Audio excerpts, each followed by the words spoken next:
Khoudia Sow fii Cité Ndar la waagu ñaay 2 Cité Ndar ko ñu Pape Malick Diop sama ñaari doom yi ku taw bi ak caat bi Faza kii Fatou kii Zara mu doon Faza création waaw mën naa maa ngi si sama 7 ans wala 8 ans sama grande sœur mooy couturière si ñoom côté Juma Jang yi la bokkoon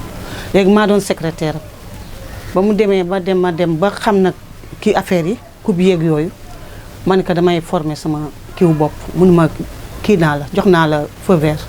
mën nga dem ubbi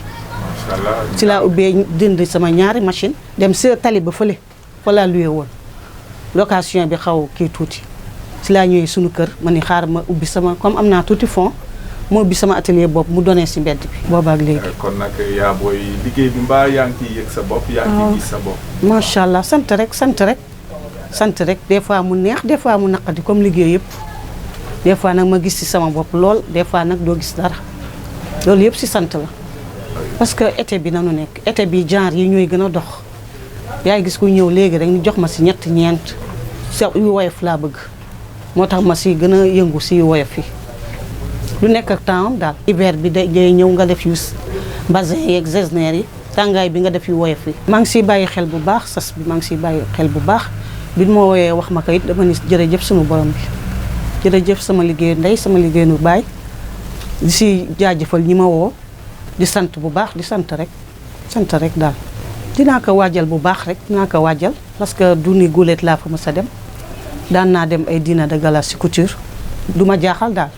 dinaa ko waajee comme na ma ko daan waajee rek ngam neex na suñu borom. maa ngi si tempo bi incha allah maa ngi si waajal bi. balay la 10 incha allah ñëpp xaar ma incha allah dina fekk ma ñëw ak jàmm si jàmm na ma ñëpp xaar rek ngam neex na suñu borom bi ñuy sant bu wér.